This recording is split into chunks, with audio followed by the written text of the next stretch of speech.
Hello दोस्तों, welcome to my YouTube channel. अगर आप इंग्लिश सीखना चाहते हैं तो शुरू से मेरी प्लेलिस्ट देखें। मेरी प्लेलिस्ट में सारी वीडियो डाल रखी हैं। हेलो गाइस, आज प्रीपोजिशन के बारे में पढ़ेंगे जो संबंध सूचक होते हैं, जो सेंटेंस के फर्स्ट पार्ट को सेकंड पार्ट से जोड़ते हैं। तो फर्स्ट है प्रीपोजिशन फ्रॉम। फ्रॉम मतलब होता है से। अब ये कहाँ पे यूज होता है वो बताता हूँ आपको। जैसे ये है, I drank from the glass. मैंने गिलास से पिया। कुछ भी सकता है। I drank water, I drank from the glass. मैंने गिलास से पिया, तो उसके लिए फ्रॉम का यूज हो गया। किसी किसी चीज़ से पिया आपने, तो उसके लिए भी से फ्रॉम का यूज होता है। ये मैंने लिखा है इधर पे, अभी आपको और इसके बारे में बताऊंगा। जैसे ये I am coming from Assam. मैं आसाम से आ रहा हूँ। असम लिखा है, असम भी बोलते हैं। मैं असम से आ रहा हूँ, तो किसी जगह से के लिए भी ऐसा यूज़ करते हैं। जैसे I am coming from Assam बोला मैंने, वैसे ही मैं असम से आ रहा हूँ, तो इसके लिए फ्रॉम आएगा। I will read from tomorrow. अब एक चीज़ देखने वाली बात है कि किसी समय के लिए भी यूज़ होता है। I will read from tomorrow, मैं पढ़ूंगा, लेकिन कल से पढ़ूंगा। इसका मतलब मैं कल से पढ़ूंगा। लेकिन एक बात आप ध्यान रखना, फ्रॉम का यूज हमेशा समय के लिए फ्यूचर में यूज होता है। जैसे कल पढ़ूंगा, 9 बजे से पढ़ूंगा, मैं अगले महीने से पढ़ूंगा, मतलब ऐसे मतलब। तो हमेशा ही फ्यूचर में यूज होता है। ये फ्यूचर के लिए यूज हो गए, हमेशा फ्यूचर में यूज होता है फ्रॉम का। जब पढ़ूंगा पढ़ूंगा है, कभी भी ध्यान रखना, फ्रॉम का यूज समय के लिए हमेशा फ्यूचर में यूज होगा। जब फ्यूचर के बारे में बताएंगे तभी फ्रॉम का यूज होगा। मैं 9 बजे पढ़ूंगा, I will read from 9 o'clock। अभी बताऊंगा कहाँ पे प्रेजेंट के लिए किसका यूज होता है, से के लिए।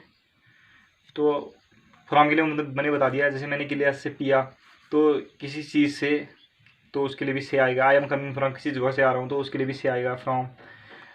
और टाइम के लिए भी से आता है, लेकिन ये सिर्फ फ्यूचर के लिए आता है। जैसे I will read from tomorrow, मैं कल से पढ़ूंगा, तो उसके लिए भी से आएगा। सिर्फ फ्यूचर के लिए आता है। इसमें टाइम के साथ अगर से लगाओगे, अगर टाइम बता रहे हो कि ऐसे किसी चीज़ के बारे में बता रहे हो जहाँ पे से आ रहा है और वो फ्यूचर का होना चाहिए, तभी इसमें फ्रॉम लगाएंगे हम। ये ध्यान रखना। उसके बाद आता है ऑफ। ऑफ का मतलब, ऑफ का भी से होता है। ऑफ का मतलब भी, जैसे Ram jumped of the train. Ram jumped, Ram train से कूदा। ये किसी सतह के लिए होता है, किसी सतह से। जैसे मैंने पेन रखी है, मैं बोलूँगा I moved the pain of this book, ऐसे बोलूँगा। तो किसी सतह से चीज़ जो उठा रहे हो, तो उसके लिए से आएगा। जैसे move the mobile of the table, अपना मोबाइल टेबल से इधर को खिसकाओ, इसका मतलब हो गया। जैसे I moved my hand of his keyboard. जब मैं किसी कंप्यूटर पर बैठा हूँ, मैंने उसमें अंगुलियाँ रखे हैं, टाइपिंग कर रहा हूँ, तो मैंने बोला कि I moved my hand of his keyboard. उसके कीबोर्ड से मैंने उंगलियाँ हटाई, सतह से हटाई ना, सतह से कोई किस चीज़ से, तो सतह के लिए आएगा। जैसे आपने सुना होगा फ्लाइट टेक ऑफ हो रही है, वो आप सोचोगे टेक ऑफ मतलब जब फ्लाइट टेक ऑफ होती है, उड़ती है फ्लाइट, मतलब एयरपोर्ट से फ्लाइट उड़ती है, तो उसको बोलते हैं टेक ऑफ होना। तो इसलिए इसी यहीं भी ऑफ उस आता है, वो यही वाला ऑफ है, टेक ऑफ होती है बोलते हैं। ये सिंस का प्रयोग निश्चित समय के लिए करते हैं। इसमें हम पास्ट से लेकर प्रेजेंट तक की बात करते हैं। जैसे इधर पे जो फ्रॉम था वो प्रेजेंट सिर्फ फ्यूचर के लिए था। फ्रॉम से जो फ्रॉम का मतलब से होता है, तो वो सिर्फ फ्यूचर के लिए यूज़ होता है। लेकिन सिंस का जो पास्ट से लेकर अभी तक का है, उसके लिए यूज़ होता है। जैसे देखो इधर पे I have been writing since in the morning. ये कॉन्सेप्ट अभी टेंस के बारे में पढ़ोगे आप, तो बाद में पढ़ोगे। ये है प्रेजेंट परफेक्ट कंटिन्यूस है, ये जो टेंस है present perfect continuous. I have been writing since morning, मैं सुबह से लिख रहा हूँ।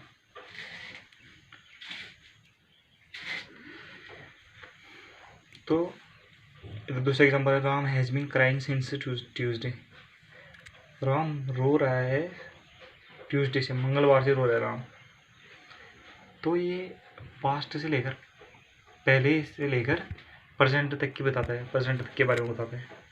और जो फ्रॉम वाला से है वो फ्यूचर के बारे में बताता है। फ्यूचर में लगता है कभी, इसी फ्यूचर में जी मैं तब जाऊँगा, वहाँ से वहाँ जाऊँगा उस दिन, तो उसके लिए वाला फ्रॉम वाला से आएगा। लेकिन सिंस वाला पास्ट लेकर अभी तक के बारे में बताता है। जैसे तभी मैं सुबह से लिख रहा हूँ तो इसके लिए सिंस लगेगा। I have been writing since morning.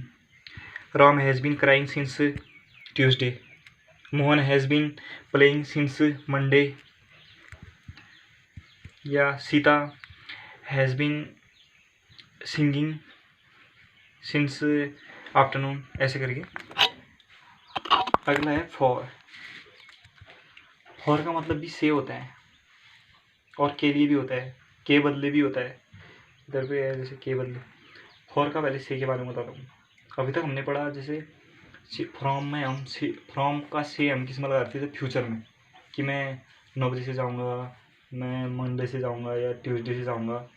और सिंस में पढ़ा हमने, मैं ट्यूसडे से पढ़ रहा हूँ और मैं सुबह से पढ़ रहा हूँ, इसके बारे में पढ़ा। लेकिन फॉर में हमेशा ऐसे निश्चित टाइम नहीं होता, इसमें अनिश्चित टाइम होता है। ये समयावधि के बारे में होता है, ड्यूरेशन ऑफ टाइम। जैसे अभी तक हमने पढ़ा 9 बजे से पढ़ रहा हूँ, ऐसा तो नहीं बोला कि 2 घंटे से पढ़ रहा हूँ या मैं 3 दिन से पढ़ रहा हूँ या 3 साल से पढ़ रहा हूँ, ऐसा तो अभी तक सेंटेंस में नहीं आया। तो जहाँ पे आएगा 2 सेकेंड, 2 सेकेंड से पढ़ रहा हूँ, 2 साल से पढ़ रहा हूँ, 2 हफ्ते से पढ़ रहा हूँ, 3 घंटे से पढ़ रहा हूँ, 3 ईयर से पढ़ रहा हूँ, टाइमिंग का कर, ऐसा तो नहीं होगा। इसमें मंडे से पढ़ रहा हूँ, संडे से पढ़ रहा हूँ नहीं होगा। इसमें ड्यूरेशन ऑफ टाइम, जो टाइम कितना टाइम से पढ़ रहा है, आवर, वीक या डे या मंथ या ईयर, उसके बारे में ड्यूरेशन के बारे में जब भी जहाँ भी बात होगी वहाँ से लगेगा। जैसे ये कह रहा है कि मैं 2 घंटे से लिख रहा हूँ, मैं 2 घंटे से लिख रहा हूँ। अगर ये ऐसा बोलता मैं सुबह से लिख रहा हूँ, तो इधर पे आता I have been writing since morning. सुबह से लिख रहा हूँ के लिए I have been writing since morning आता। लेकिन इधर भी ड्यूरेशन ऑफ टाइम दे रखा है, भले ही सुबह से पढ़ रहा है लेकिन उसको पढ़ते पढ़ते 2 घंटे, ये बता रहा है कि 2 घंटे से पढ़ रहा हूँ, 2 घंटे, मैं 2 घंटे से लिख रहा हूँ बोल रहा है, सॉरी 2 घंटे से लिख रहा हूँ बोल रहा है। तो ड्यूरेशन ऑफ टाइम है, इसमें ये नहीं बता रहा कि मैं 6 बजे से पढ़ रहा हूँ, 4 बजे से पढ़ रहा हूँ, ये बता रहा है कि मैं 2 घंटे से 20 कितना घंटा हो गया, वो ड्यूरेशन ऑफ टाइम बता रही है। तो इसके लिए कभी भी से फॉर लगेगा, तो से के लिए फॉर यूज होगा। जैसे इधर पे I have been writing for 3 hour, मैं 3 घंटे से पढ़ रहा हूँ, इधर भी 3 होगा, 3 घंटे से पढ़ रहा हूँ मैं, तो I have been writing for 3 hour. अब इधर पे Ram has been crying for 3 days. Ram 3 दिन से रो रहा है।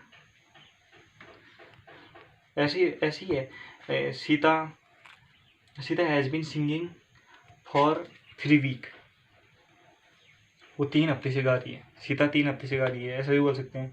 तो ड्यूरेशन ऑफ टाइम जहाँ पे आएगा और ड्यूरेशन टाइम आएगा और से आएगा, तो उसके लिए फॉर यूज होगा हमेशा। तो पता चल गया होगा सिंस वाला पास्ट लेकर अभी तक के बारे में बताता है। जैसे मैं मंगलवार से पढ़ रहा हूँ अभी तक, या मैं 9 बजे से पढ़ रहा हूँ, तो उसके लिए सिंस आता है।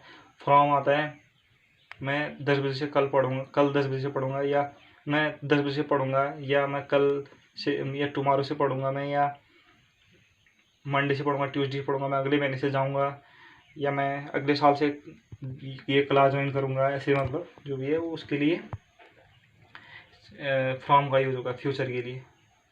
और फॉर ड्यूरेशन ऑफ टाइम के लिए हुआ, जहाँ पे 2 घंटे, 3 घंटे, 2 second, 3 second, 3 week, 3 month, 3 year, इस बारे में बात होगी, तो फॉर यूज होगा उसके लिए, ये ध्यान रखना। अब फॉर के लिए भी यूज होता है, फॉर का मतलब के लिए भी होता है। अब कहाँ पे होता है ये सही है, जी राम बेटर फॉर सीता, राम अच्छा है सीता के लिए। तो ऐसे ही के लिए इसका यूज हो गया, के लिए राम केम फॉर सीता, राम सीता के लिए आया, तो इसके लिए भी के लिए आ गया है। तो इधर पे के लिए हो गया। अब इधर पे राम बॉट ए बो फॉर RS 5 लाख। अब इसका मतलब एक तो मतलब हमें निकाल सकते हैं कि राम ने धनुष खरीदा, 5 लाख रुपये से।